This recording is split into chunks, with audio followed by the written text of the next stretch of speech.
مولاي صل وسلم دائما أبدا على حبيبك خير الخلق كلهم.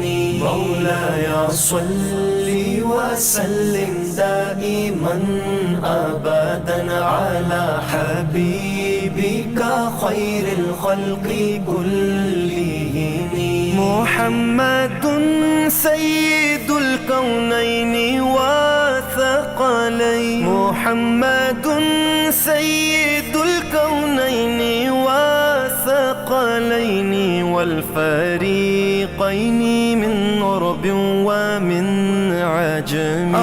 محمد سرور کونین جن و انس ہم، بہتر خلق دو عالم سید عرب و عجم.